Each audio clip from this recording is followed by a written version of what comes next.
শিক্ষার্থীবৃন্দ, পশ্চিম বাঁশখালী পলিটি কলেজে তোমাদেরকে স্বাগতম। আমি মোহাম্মদ হোসেন, প্রভাষক ব্যবস্থাপনা বিভাগ।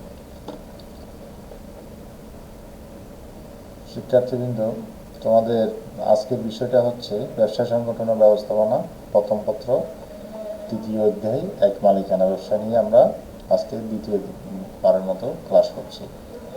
এক মালিকানা ব্যবসায়ী আমরা প্রথম ক্লাসে ব্যবসায়ীর মালিকানা ব্যবসায়ীর ধরন এবং মালিকানার ভিত্তিতে ব্যবসায়ীর প্রকারভেদ নিয়ে আলোচনা করেছিলাম। প্রিয় শিক্ষার্থীবৃন্দ, এক মালিকানা ব্যবসায়ীর বৈশিষ্ট্য বলতে সেই বৈশিষ্ট্যগুলিকে বোঝায় যে ব্যবসায়ীর বৈশিষ্ট্যগুলির কারণে একটি ব্যবসায়ীকে এক মালিকানা ব্যবসায়ী বলা যায়। তাহলে বোঝাই যাচ্ছে যে ব্যবসায়িক গঠন এবং পরিচালনা এবং নিয়ন্ত্রণ একজন ব্যক্তি কর্তৃক হয়ে থাকে, সেটাকে এক মালিকানা ব্যবসায়ী বলে। তাহলে আমরা এক মালিকানা ব্যবসায়ী সম্পর্কে আরো কিছু বৈশিষ্ট্য নিয়ে আলোচনা করব।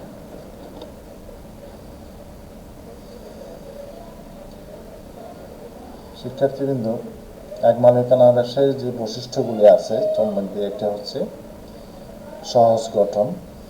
এই ব্যবসায়ীর মালিক যেহেতু একজন এবং এই ব্যবসায়ী যেহেতু স্বল্প পুঁজি লাগে, এই ব্যবসায়ীর উদ্দেশ্য যদি বৈধ হয় তাহলে সেই ক্ষেত্রে এই মালিকানা ব্যবসায়ী গঠন করা অত্যন্ত সহজ। এখানে আইনগত কিছু বিষয় আছে, যেমন ট্রেড লাইসেন্স করা, উপযুক্ত স্থানে ব্যবসায় পরিচালনা করা এবং উপযুক্তভাবে ব্যবসায়ী মূলধন কাটানো। এই বিষয়গুলি মাথায় রেখে এই ধরনের প্রতিষ্ঠান সহজে গঠন করা যায় বলে এক মালিকানা ব্যবসায়ের গঠন অনেকটা সহজ। শিক্ষার্থীবৃন্দ, আরেকটি বৈশিষ্ট্য হচ্ছে যে এটার মালিকানা হচ্ছে একক, অর্থাৎ একজন ব্যক্তি এই ধরনের প্রতিষ্ঠানে মূলধন সরবরাহ করে এবং এই ধরনের প্রতিষ্ঠান প্রতিষ্ঠিত করে, পরিচালিত করে এবং নিয়ন্ত্রিত করে। অর্থাৎ মালিকানার দিক থেকে এই ধরনের ব্যবসায়িকগুলো হচ্ছে একক ভিত্তিক মালিকানা। তারপর হচ্ছে সীমিত মূলধন ও আয়তন। এক মালিকানা ব্যবসায়ীর মূলধন সীমিত, অর্থাৎ এককভাবে কোনো ব্যক্তি স্বল্প পুঁজি নিয়ে এই ধরনের প্রতিষ্ঠান গড়ে তোলে এবং স্বাভাবিকভাবে এই প্রতিষ্ঠানের আয়তনটাও ছোট হয়ে থাকে।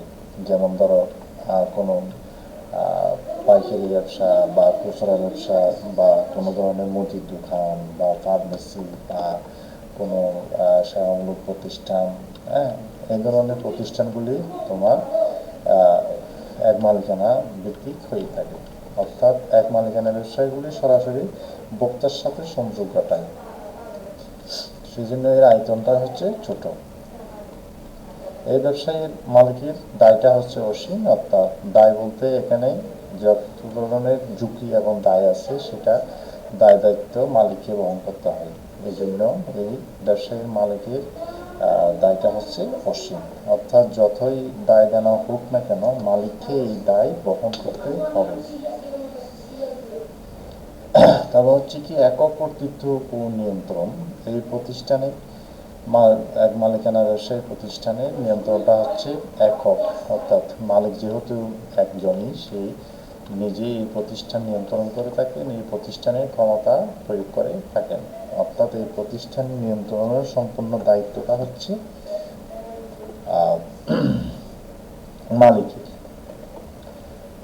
তাহলে এই প্রতিষ্ঠানে যেহেতু এককভাবে একজন ব্যক্তি প্রতিষ্ঠিত করে, পরিচালিত করে, নিয়ন্ত্রিত করে, সেজন্য এই প্রতিষ্ঠানের এই ধরনের প্রতিষ্ঠানে মালিকের সাথে ব্যবসায়ের একটা প্রত্যক্ষ সম্পর্ক থাকে। অর্থাৎ সরাসরি সেই ওখানে কোনো বিষয়ে সিদ্ধান্ত গ্রহণ করেন এবং সরাসরি যে কোনো বিষয় সম্পর্কে তার এখানে ব্যবসায়ের সাথে একটি প্রত্যক্ষ সম্পর্ক থাকে। অর্থাৎ মালিকই ব্যবসায়ী দেখাশোনা করে। এটা হচ্ছে যে নমনীয়তা কি, অর্থাৎ বিভিন্ন প্রতিযোগিতামূলক বাজারে টিকে থাকার জন্য ব্যবসায়ের লাভ করার জন্য তাকে অবশ্যই সিদ্ধান্ত পাল্টাইতে হয়, পলিসি পাল্টাইতে হয়, পদ্ধতি পাল্টাইতে হয়, আপনার ব্যবসায়ের ধরন পাল্টাইতে হয়। সেক্ষেত্রে এই ব্যবসায়ের নমনীয়তা অপরিসীম, অর্থাৎ এখানে যে কোনো সময় ব্যবসায়ের ধরন এবং নীতি পদ্ধতি এগুলি পরিবর্তন করা যায়। ওটা হচ্ছে অনিশ্চিত স্থায়িত্ব, অর্থাৎ এই ব্যবসায়ীর স্থায়িত্বটা খুবই কম। তোমার যেহেতু সীমিত মূলধন, সীমিত আয়তন এবং দায় দায়িত্ব সম্পূর্ণ মালিকের উপর, সেজন্য এই প্রতিষ্ঠানের স্থায়িত্বটাও অনিশ্চিত। অর্থাৎ তোমার একটা কোম্পানি যে স্থায়িত্ব নিয়ে চলে, অর্থাৎ কোম্পানির শেয়ার হোল্ডাররা দেউলিয়া হলেও কোম্পানির একটি চিরন্তন একটি বিষয় আছে, স্থায়িত্বের বিষয় আছে, সেটার কারণে কোম্পানি বিষয় এখানে ব্যবসায়ীটা স্থায়িত্ব লাভ করে থাকে। তাহলে এই ক্ষেত্রে দেখা যায় যে এক মালিকানা ব্যবসায়ীর বৈশিষ্ট্য সমূহে দেখা যায় যে এটার স্থায়িত্ব অনিশ্চিত। প্রিয় শিক্ষার্থীবৃন্দ,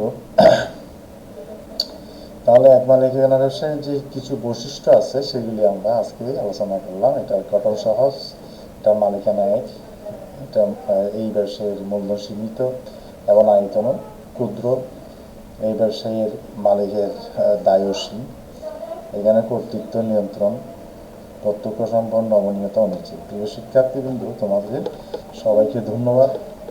আজকের মতো অবশ্যই তোমাদের সাথে দেখা হবে। সবাই স্বাস্থ্যবিধি মেনে চলো, বাইরে গেলে অবশ্যই মাস্ক পরিধান করো। আশা করি তোমাদের সাথে আমাদের অচিরেই দেখা হবে।